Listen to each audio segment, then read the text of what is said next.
and let's go ahead and see what's going on with more NGS recap. Hello everyone. Welcome to PSO2 NGS Recap, the series where I recap content updates from PSO2 and NGS, one semester at a time. As always, I will be compiling publicly available data from the official Japanese PSO2 website, We are in while elaborating on some things which are lost to 2013 time. now? 2012? In this episode, we will be taking a look at the third semester of PSO2 and NGS. So, without further ado, let's start the video. We begin on the 24th of July. After the launch of Episode 2, the rest of July only saw the release of the first story chapter of Episode 2, as well as the Hero's Summer Beach AC scratch ticket, giving us beachwear for the summer season. Episode 2 of PSO2 is often touted as the peak of PSO2 narrative, and we can see inklings of that as early as the first chapter. We begin the story following two characters who lost a loved one in the previous episode, and seeing how differently they deal with their grief. Yeah, and Echo also tries the to become when stronger the plot so that the kind of people she started making cares about sense. don't have to sacrifice themselves for her, while Theodore blames it all on his lack of power, and at the first proposal of receiving more power, he agrees. Also, both of the villains in this episode are Tectors. This is what happens when you guys keep dying. Learn your parry timings for God's sake. Anyway, Yep. Where was I? I'll try not to talk about the story too much since I'm sure most of you know it already, but PSO2 has really bad content droughts after a new episode launches, so I gotta talk about something. On the 7th of August, it was time to go to war. Grab your Nerf guns, we're going to the beach. The Beach Wars seasonal UQ was introduced, and the summer lobby returned for its second year. This time the summer event was accompanied by a summer bingo. The free field exploration quests began spawning Mesitons, which are rare enemies who would shower you with Meseta if you defeated them.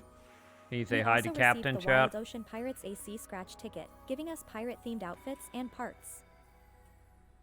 2 weeks later, the second chapter of Episode 2 was added, introducing us to Xiao. You might wonder where these Kuna and Aki cutscenes are from. Well, those are from Kuna's Episode 2 side story. It was unfortunately cut when matter boards were removed. Aki in general was horribly butchered as a character from this story overhaul. Alliance rooms received the beach design, and you can now assign alliance God damn it, yeah, we never saw that in Global at all. Unfortunately, they'd overwrite one of your existing accessories. You couldn't use this system to wear more than what you were normally allowed to. We also received the Endless Summer Collection, with even more beachwear.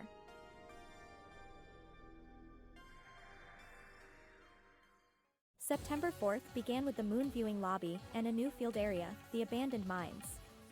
We also received the Moonlight Bunny AC scratch ticket, with a very happy-looking Lily Pan costume.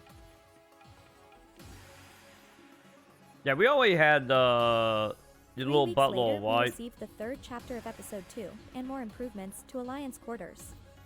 The bulletin board was introduced and a new Mine Alliance room was added. We also received the Autumn Sports Festival AC scratch ticket, giving us outfits you'd expect to wear at a Japanese school during PE. October 9th kicked things off by introducing the super hard difficulty. This was followed up by a level cap increased to 65, as well as level 16 PA discs. These PA discs would bizarrely spike in power much more than the previous ones. I guess Sega saw this as a gameplay incentive to keep grinding in super hard quests. In order to help with the ever-growing need for EXP, Tegami Kazuchi was introduced. We also received the Ultimate Fighter AC scratch ticket, giving us fighter-themed outfits and cast parts. 2 weeks later, the Halloween lobby returned, accompanied by a Halloween bingo. Oh god, the what? Seasonal UQ, How is it so nostalgic already? With its second iteration as well. Fuck, the Magical man. Dark Fantasy AC Hey, scratch ticket featured outfits from the Madoka Magica anime series. God, I wish we got that in America. As Madoka Kaname or Hamura Don't you have to watch it now? and your mag could take on the form of Kyubei. Unfortunately, the other girls wouldn't make an appearance in this scratch, which is a bit of a bummer. Yeah. On November always 13th, like that, the chap. new seabed field area was released and introduced a new PA for katana and bow. We also received the Aerial Gunner AC scratch ticket, giving us gunner-themed outfits and cast parts. 2 weeks later, a new UQ released, Cradle of Darkness, and all-time attack quests received the super hard difficulty. Freaking love Cradle of Darkness. Still my favorite Origin quest. New super hard tacos for each quest. Could you imagine? The Phantasm Artifact AC scratch ticket featured outfits from the Fate series. Cause let's be honest, like Lynn, Quato Ilya, Dalton ain't nothing but Arturia, ADD Archer, and and a Gilgamesh were like all present a along with zone. their weapon camo. This scratch was really packed if you were a fan of the series. Unfortunately, neither this nor the Madoka scratch made it over to PSO2 Global. And speaking of collaborations, Ingenwar recently made a full recap of every single collaboration PSO2 ever had. We will watch that at some I point, highly just 2 recommend hours. giving it a watch. But we will On absolutely December watch it 11, one of these the days. Christmas Lobby returned, alongside a new Merry Christmas on Ice seasonal UQ, accompanied by the Christmas Bingo. We also received the Very Merry Christmas AC scratch ticket, bringing us Very Merry Christmas costumes. A week later, the first mining-based defense UQ released, and while the gameplay wasn't as epic as in the CG trailer, Actually, to be totally honest, I actually quest. didn't mind it in When I first PSO2. started playing PSO2, I joined around this time. And wouldn't you know it? A week later, the Happy New Year AC scratch ticket I brought us actually Tector fine with themed tower outfits defense and cast base. parts. By the way, NGS my get section questionable. ID from PSO1 also increased the drop rate of wands. I guess I was Oh, always nice. rated to bonk my allies and support my enemies. Wait! I mean the other way around. Anyway, Yep. we also received the 4th story chapter of episode 2 and a new Tundra theme for Alliance quarters. January 1st kicked things off with the New Year Shrine lobby, and 2 revival scratches, reviving a lot of popular costumes, cast parts, voice tickets, and accessories. 2 weeks later, the crafting system saw its debut. It launched with the still weapon never wrap extension my head and around technique that. customization systems. The weapon extension system is sort of an early version of the current NGS limit break system. It's so With confusing, it, you could chat. improve the stats of a lower rarity weapon, and ideally make it more competitive with what's best in slot. Weapon extension would completely override your weapon stats and equip requirements with predetermined ones. This meant that you could run into a situation where you could no longer equip your extended weapon, due to the new equip requirements. And there was a far heavier cost to this system. If you paid attention during the first part of the recap, the next question should be easy.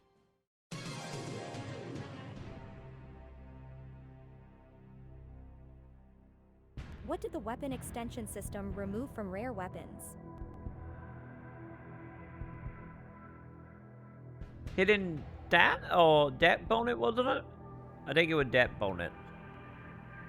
Or was it elemental? I'm going Dex. I'm team Dex. There we go. Yeah.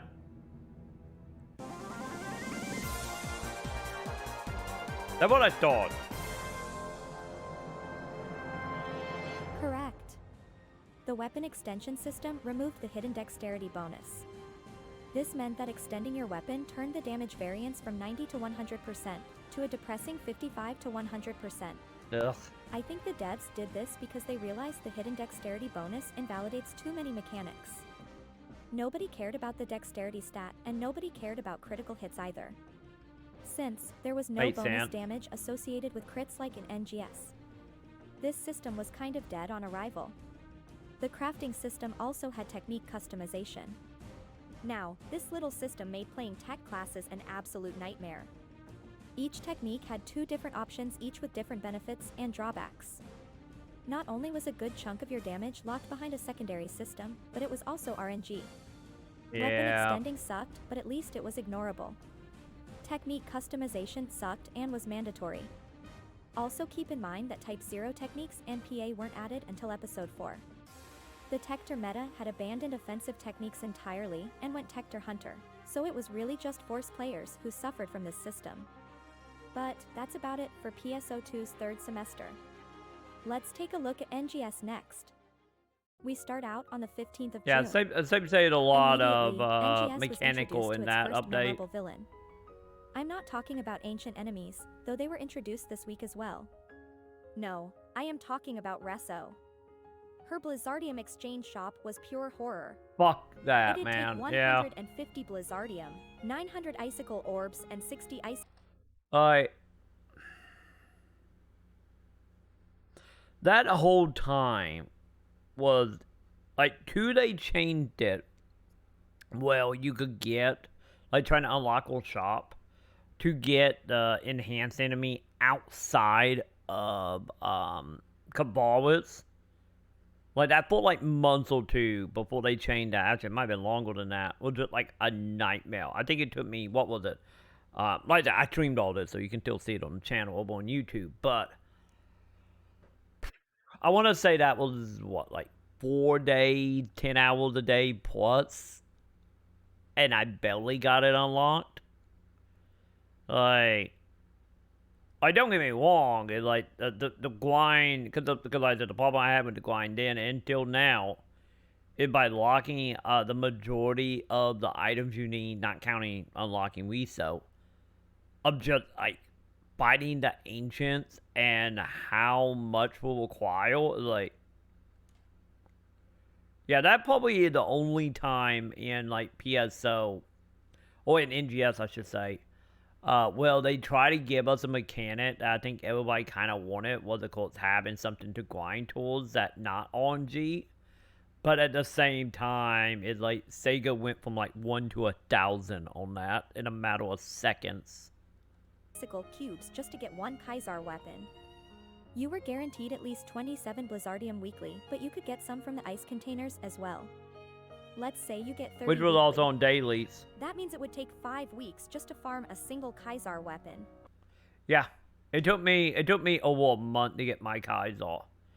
And then what was that? I think it was like it took less time to replace it than it did to get it. And like I said, just taking it and going to 1,000 now. And if you wanted to use the multi-weapon system, you had to farm this twice. Mm-hmm. Kaisar was unfortunately a 7-star weapon, and every 6-star weapon felt immediately outclassed by them. Because it was. And that's not even mentioning the rugged weapon series, which had a very low drop rate and was even stronger than Kaisar. The funniest bit is that even with how much effort Kaisar required to build, it got power crept shortly after most people finished grinding for it. Sega can truly be evil sometimes. Yeah. Oh yeah, 100%. Anyway, on June. To be totally honest, maybe like now thinking back on it, since you're bringing up some memories here with the Kaiser shit.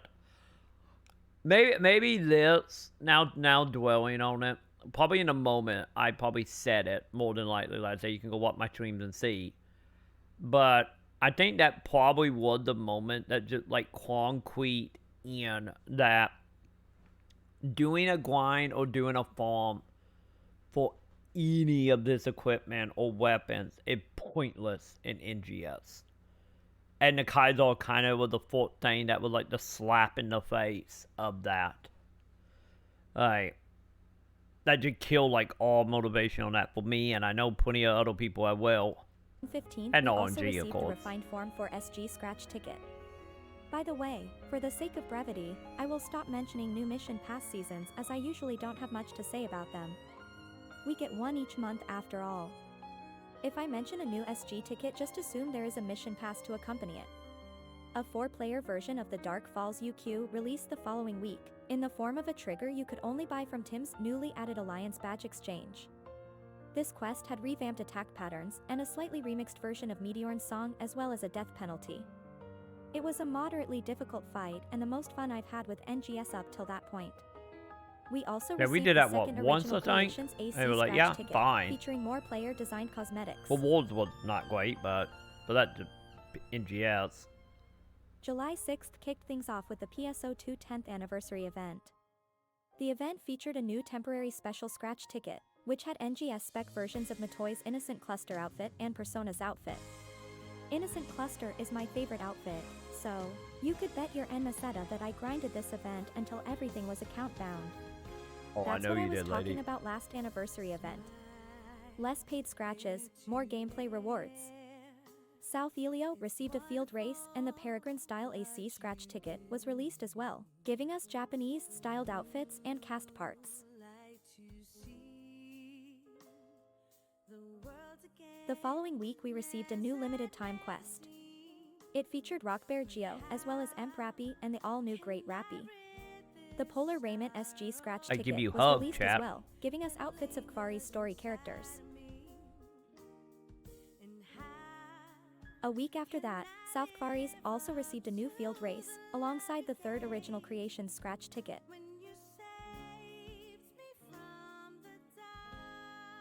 The the Stellar Grace World Trials showered us with SG the following week. August 3rd They need to saw come the back. release I of want the my new Waker Grace in class, chat. introducing harmonizer weapons in the process. In PSO2, Waker was originally called Summoner, but the class was overhauled so much that it barely resembled its PSO2 What gonna counterpart. happen with Lutto and If you Slayle? ask me, while PSO2's version is more unique, it was way too janky. The NGS version is objectively better.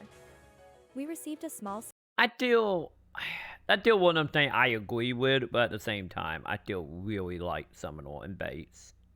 But like I said, the stuff I love about it, the part that people hate about it, you know, all the stuff you do outside of combat. side story involving the quintuplets, and Chapter 1 received mini-episodes in which we were able to talk with NPCs across Elio, and flesh out the lore and characters a lot more. Not This by was much, a very welcome but addition, and it finally did felt help. like the developers were starting to treat the story content more seriously. Elio Trainia received rank 2, along with difficulty mods similar to those found in GeoLab, but there was nothing to farm here. It's basically just for self-imposed challenges. Arc's IDs With my were biggest expanded problem further with with it. background images, and a play navigator was added, giving new players a better idea what they should be focusing on to progress through the game. Additionally, we saw the release of Arc's records. This system is very similar to PSO2's Interrupt rankings. Alliance records track how many alliance tasks everyone in your alliance perform each week, and depending on how many were cleared, you'd rank on the leaderboards and be rewarded accordingly. Unfortunately, this system heavily favors big alliances. Yeah. Random challenge records focus on one piece of content for that week and track everyone's performance in it. That's the These only aren't issue weekly, with and it. because of that, there were none held this week.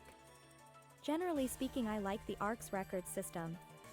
I have a slight embarrassing confession to make though. Despite playing this game since 2013, I Didn't know only it learned did. about interrupt rankings when I started working on this video series. Yeah. Yep. Why here is an example of PSO in a nutshell. Like, I didn't find out about this to, oh god, I want to say not to like PvP or something came out. I know it was Wedbox, that's what it was. Like, I think it was Jim on one of the videos, like, doing, like, the fort, when NGS Fort came out, like, offhand comment about Wedbox hunting on leaderboards and bait PSO, and I had no idea that any existed either at that point. Because this is just so belly under so many menus. It's just hidden in the Visiphone. Don't bully me. Unfortunately, if you thought Sega only made good additions this week, you'd be mistaken, as we've also received the dreaded add-on skill system. Yeah. With this system, you have to collect class cubes, and then roll the dice, cubes, and get random skills with random levels attached to them. Cause to be honest, man, like, this is like one of them systems. Don't get me wrong, I feel like you can obviously make it better. I really wish, instead of being random, on one hand, okay, that's fine. But on the other hand, with the skill system, I personally wish, especially how they ended up just giving away Quack Cube like candy. And then also wanting right back in the thing we have talked about 100 times with the whole, content comes out or mechanic get added that it barely thought through beyond the bare minimum and no idea of, common sense, design, when it comes to, quality of life stuff. And this is, an example of that. By putting this in, giving us a crap ton of Quack cubes, and then expect us to be like, oh, okay, you went around for a couple, a day or two, and you come back and you got 300 EQ. Now randomly roll them one at a time. I know they have talked about updating we can use multiple. Still not in the game yet. They talked about that 6 months ago at that point or something. But I kind of wish they had this system not be random and have it like a shop. Well, you if you want oh, you want 8p up 5% at 50 at cubes. Oh, you want FP or HP up 20%, at 300 at cubes, especially because the number can be high because they give them out like candy. And have certain abilities that is tied to that Quack at cube that would also, boot whatever class you are. So that way you could literally, instead of dealing with subclasses, you could technically build like a battle mage where you can talk like matching like PA together outside of, you know, the bell minimum we have right now with subclass. It just like, I kind of wish it went that route, which I doubt it will eventually, but yeah, having it one item and RNG on top of that, and to the point where like, I think I got most of my ability up to like plus like 13 to 15, and I just said fuck it, I'm out. And that kind of how this have felt. The main add-on skill is fixed and can't deal level, which is nice, but the sub-skills are completely random, making it rather infuriating to min-max. I really wish they'd have scrapped the randomness element completely. I do too. It just isn't fun in this situation. We also received the Sunshine Marine Stars 22 AC scratch ticket, with some really cool summer-themed outfits.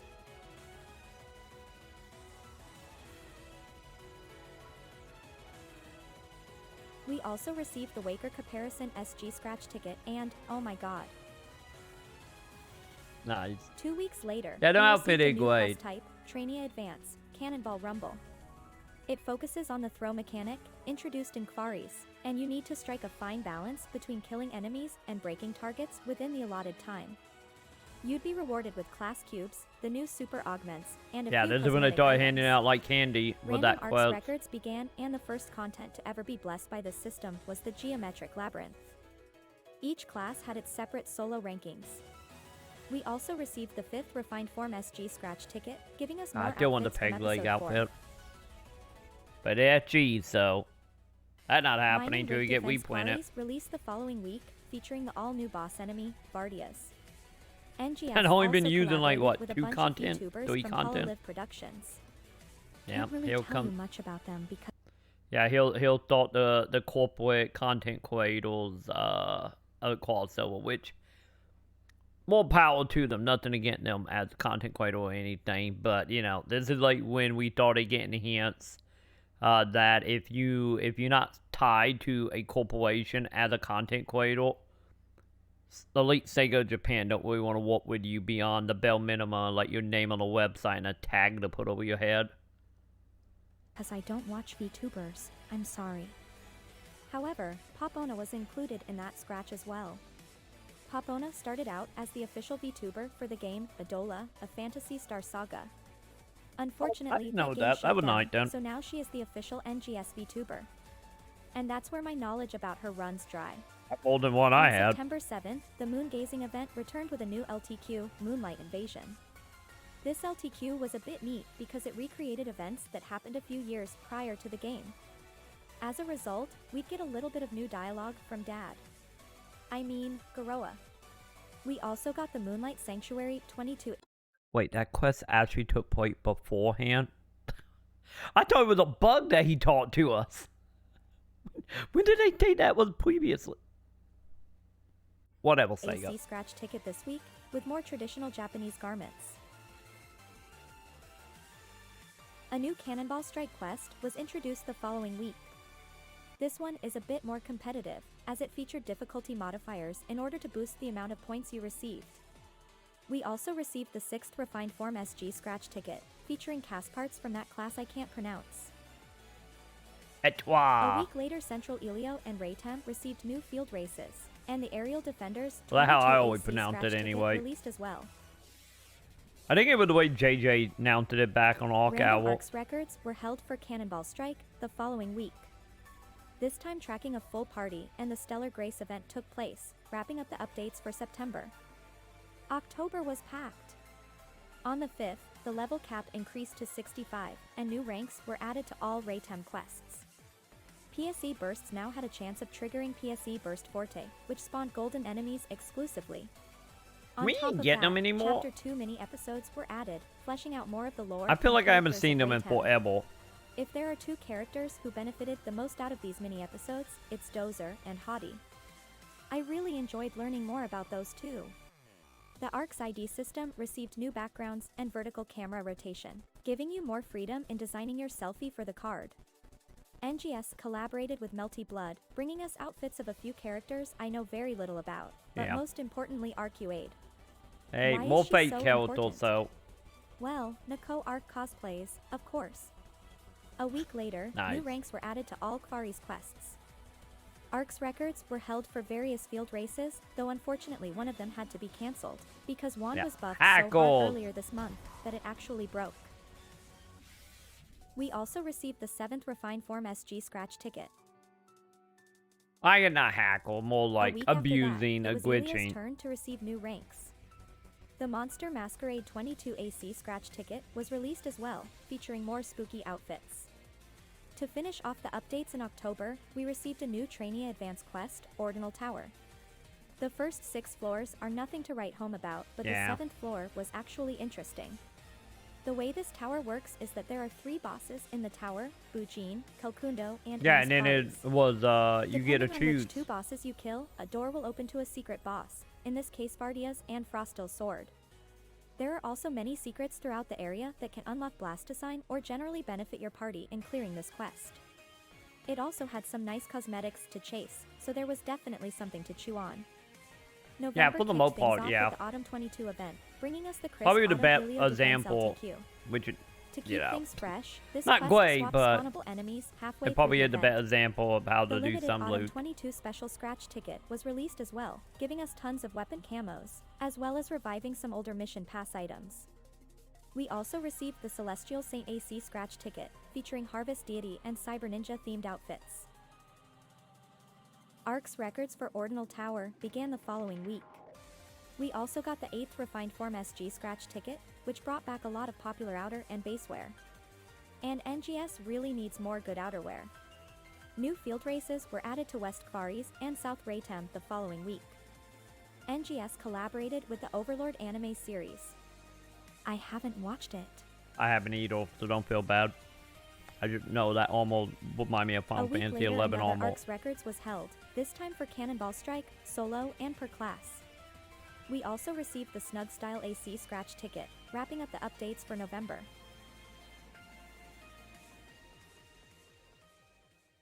On December 7th, it was finally time for Stia. The new region launched with 4 exploration sectors and only 1 combat sector. Yeah, I think this can be the last part for a while, chat. Some eyebrows. The usual suspects were here as per usual: Battledia, Cocoons, several new boss enemies, as well as a new story chapter, focusing more on Crawford's backstory, as well as finally showing him in action. The level cap increased to 70 and 8-star weapons were implemented, but they weren't that big of an upgrade to 7-star weapons. Each class got new skills, and female arcs enjoyed the addition of the new lively face type. Yeah, I think this is like the sign of they're gonna start slowing down on some of the. It was a much better designed exchange system. Yeah. It didn't punish you for using them. It not dumbing it down, but I get stopping like power creep from coming in as quickly. It pretty much what it is with the weapons. Multi-weapon system by doubling your grind. Even if you weren't interested in the weapon, it offered a lot of other good items to grind for. Good stuff. To top this update off, we also received the Crystalline Concepts AC scratch ticket, which featured sci-fi style skeleton suits, casual mountain parkas, and cast parts.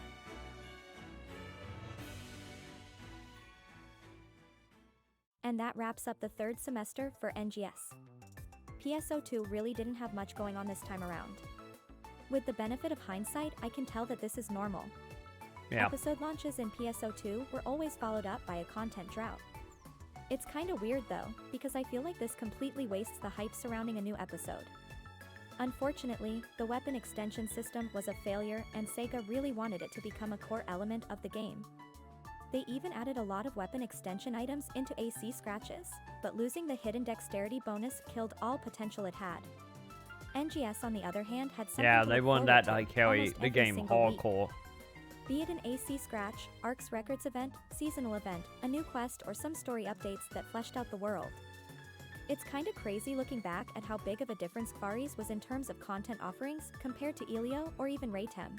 The best is yet to come though, as the story of both games were leading up to their respective climax. But we'll have to wait for part 4 of the recap to talk about that. And out of sheer curiosity, did you manage to become part of that big anniversary mosaic?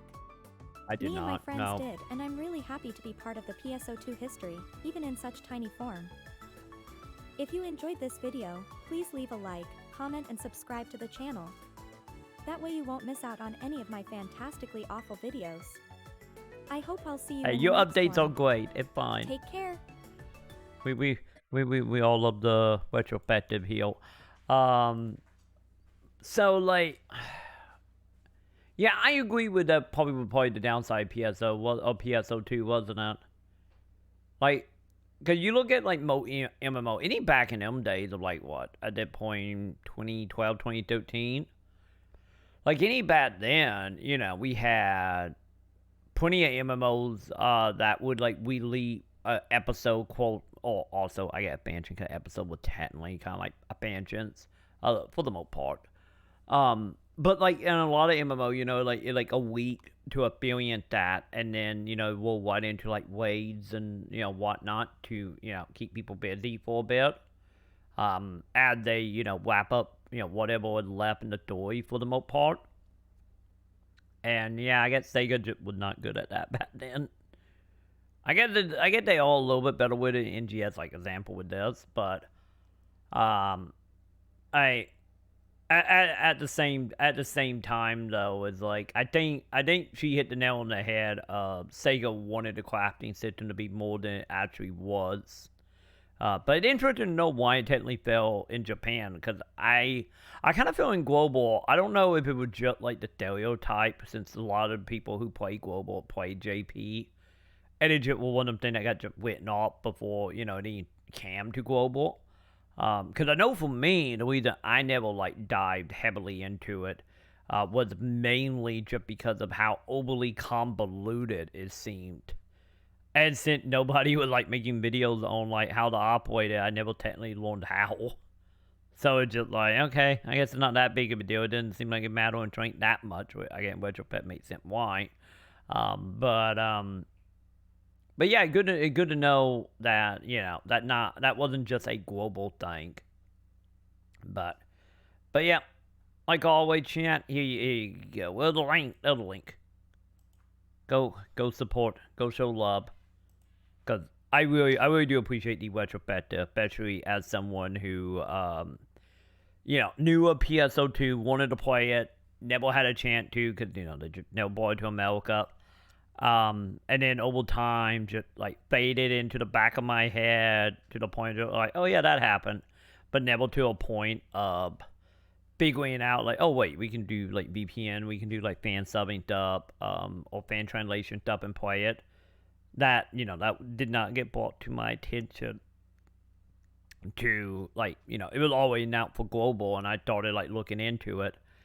So like a lot of this stuff is like new information, which I highly appreciate learning about this stuff, because it's always nice to see in retrospective here, and also to learn when you know whenever you see a lot of JP player being like, oh, it was like this in bait PSO a decade ago. That doesn't make it better, but you know, like understanding, you know, where they coming from. Any of that idea would not, you know, good, but you know, still like to understand it.